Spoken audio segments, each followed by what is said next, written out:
Alright, this is the issue of the day segment, and on this program, we talk about developing our women because women are the builders of the society, and a lot of times women are blamed on what goes wrong in the society, and we want to cut down the level of blame and ensure that the women we have in the society nowadays are perfect in some sense and are doing well in anything that they find themselves. So we have a guest in the house who will be discussing or giving tips about how we can develop women in this 21st century, especially the up and coming women. We have Bere Muji, that's Balogun, who will be talking about who is a convener of youth and women in governance initiative. She is a career woman. She is a politician. She has gone round so many sectors talking about development of youth and women, and she is on this program, Ladies Rendezvous, again to talk about what women should do, especially when it comes to fitting into the society that we want. Good morning, Berek. Good morning. It's nice having you on the program again. Yes, yeah. Good morning, ma'am. Good morning, madam. Welcome. Glad to have you. Okay, my ladies, shoot the shot. Yes, ma'am. Sorry, there is this question that really got to me when I looked at this topic, and that is, who is a 21st century woman, and what are the qualities that distinguishes her from women of previous generation? Thank you very much. Before we start talking about what are the qualities, we need to know exactly the developing women in the 21st century. Developing women in the 21st century, simply put, is a deliberate process. It's a deliberate process of empowering the woman and the girls with knowledge, resources, skill, and exposure, and enable environment to unleash their potentials. And when we talk about unleashing their potentials, there has to be there has to be opportunities to showcase such a potential that we have acquired as developed women and still developing. So, for us to be able to participate actively in the society, in position of leadership and so forth, even though we already have some people that are already breaking and shaking the ground, the likes of Hunjuela. We have this athlete now that just break the record on 100 meters race. I'm trying to remember her name. Toby Amuso. You can see what is going on, and I would like to say that we don't have shortage of women, because women are already, we are already trying to develop ourselves educationally by exposing ourselves, acquiring more skills, leadership skills, and so on. And we are being encouraged by the mentors, even though we are mentoring women from afar. But we could still see, look at what Joella is doing, what she's doing, the chairwoman. The share center woman. Okay, look at what she's doing. Those are role models for the upcoming women, and even for those of us that are already at any stage of our lives, we have role models. But where are the opportunities? Where are the chances to unleash whatever development we have acquired? So, going back to your question, that how does a woman develop herself? When I came in, I really love the topic that two people discussed, the stigmatization of single mothers. It's not only the single mothers alone. Traditionally, by norm, by culture, by religion, women are always regarded as the background. Second hand. The background, even no matter whatever we may be doing, whatever our contribution may be in a success story, is the men. And we can't kill them for that, because from the beginning of the world, you said women have always been blamed, even from the Garden of Eden. From the Garden of Eden, a woman offered a man apple, must you eat it? Exactly. It was a magnet. You can take a lot. Exactly. So as a woman, as an upcoming woman, what I tell my younger people that I'm mentoring and I'm getting people to mentor them and so on and so forth, that first of all, you must realize who you are and what do you want in life.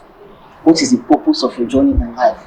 By the time you are able to identify your own personalities, what are my strengths, what are my weaknesses, and what is my outlook to life, and so on and so forth, you now sit down.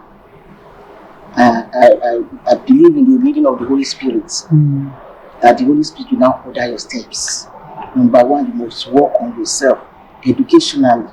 When we talk about education, when the disease are saying education is a scam, it's not a scam. No. It's a developmental process that you have to go through to do things differently from what it used to be.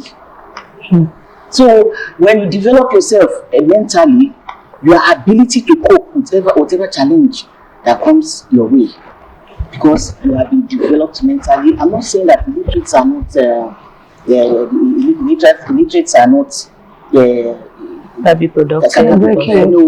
Yes, that they are not productive or but do not have capacity. But when you are educated, sky is your limit. But when you are not educated, the person is limited, because there are a lot of things that education will expose you to. It sharpens you up for the world, and it builds your confidence. Even when people are talking, you don't feel inferior. But you hear us illiterates. I saw somebody that was wants his child to go to school, and the child is refused. I would just say, look, I'm an illiterate, and I'm a successful man.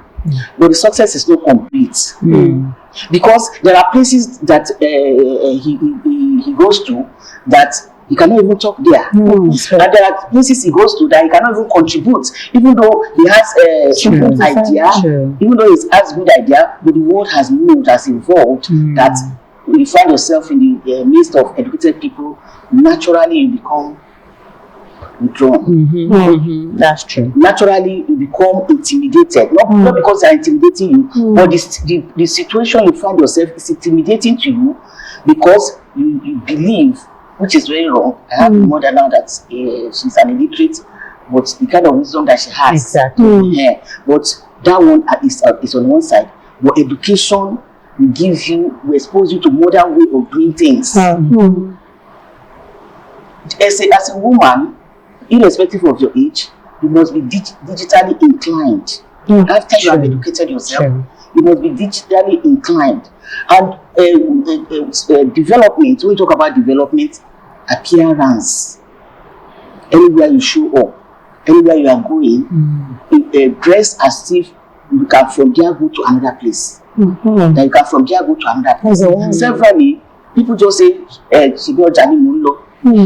at the end of the day, you don't know who you meet at the market. You don't know who you meet at the market. Number one, you don't know the kind of call that you may not have the emergency call to go and dress up, and maybe it's the person that you have been looking forward to meeting, and the window who is cutting down, getting inside, and the window just opened, and so I used to look at it, and who is looking at me? I just put on my jeans, and in fact at a point people thought I was tomboy.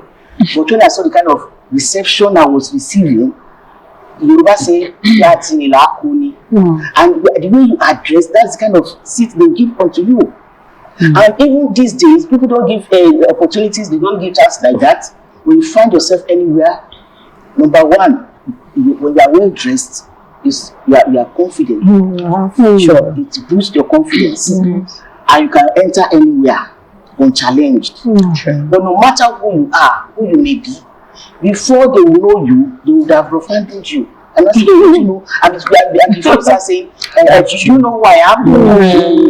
Let your appearance that you're a responsible person of the society, and that you are not here by chance. You are here on purpose. Okay, ma. So when we say 21st century woman, is this the collocation of maybe the millennial woman, the Generation X, the Gen Z,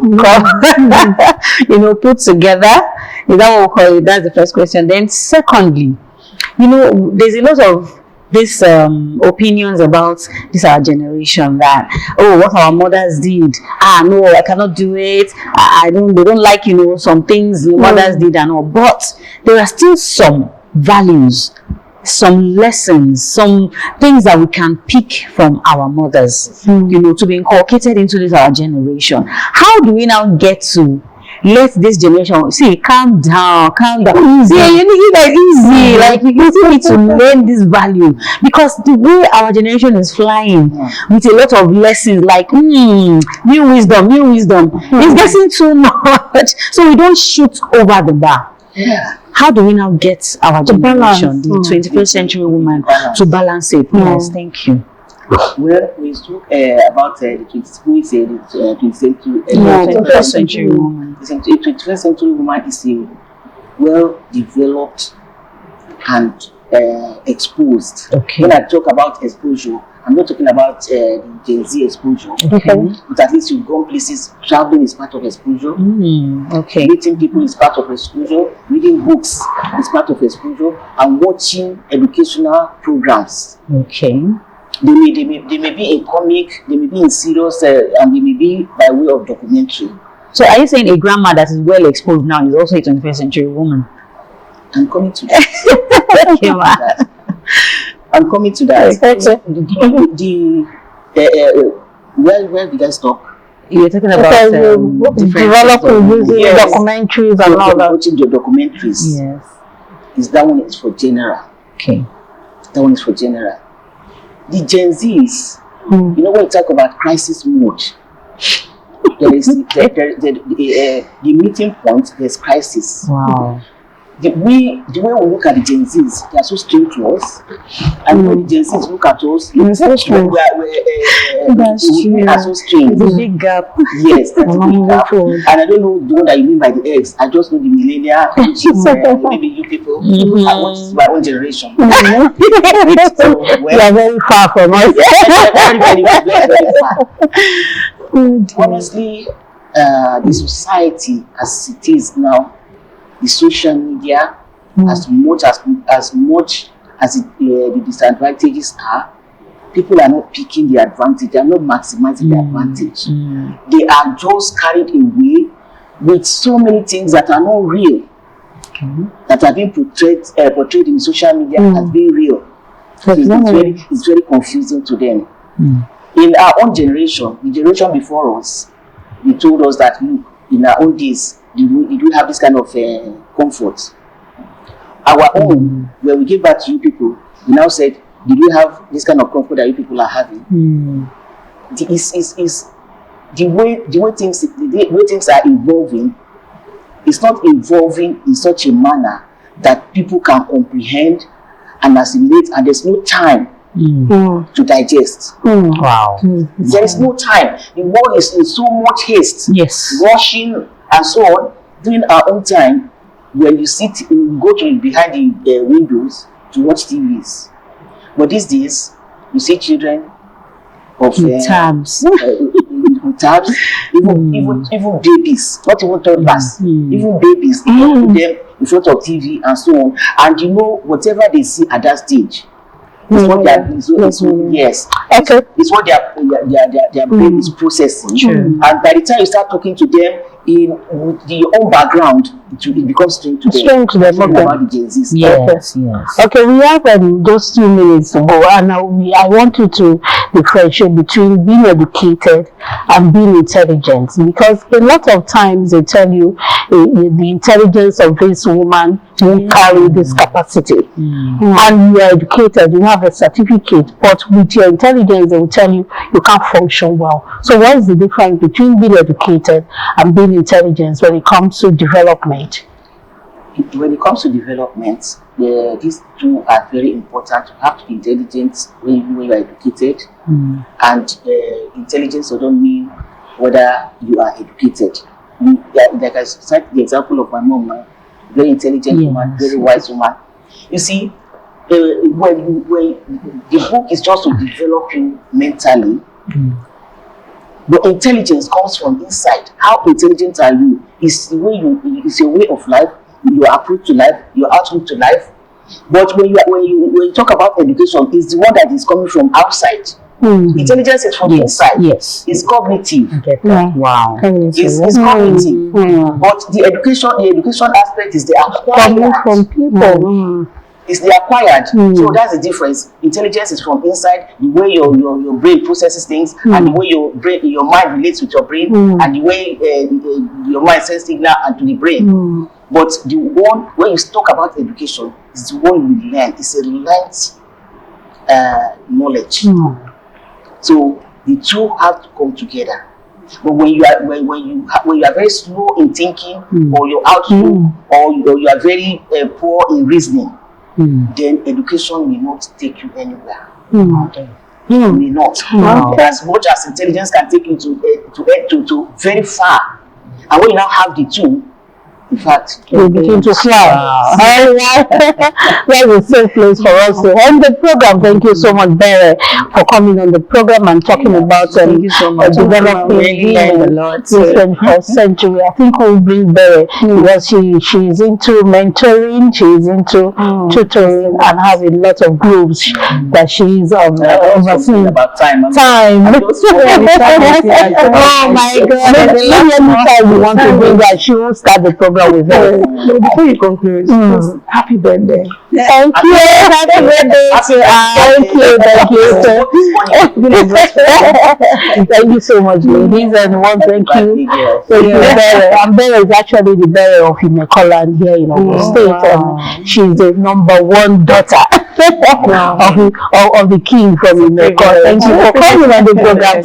And thank you, my ladies. For your invitation. Thank you for coming. Thank you, my ladies. Blessing for coming. Thank you, love it. And for those who were behind the scene, Lara Emmanuel, Lola Josa is not here, Tony Adeyefa is not here, and both our viewers, thank you for working with us. And the second half for the 2026 year will be a better one, and we enjoy you to join us on the program. Place your advert, sponsor our programs, and ensure that everything that we do it in partnership. Bring your promos, bring your money, and we showcase you to the world. My name remains Charity James. Until next Monday, when we'll come your way again.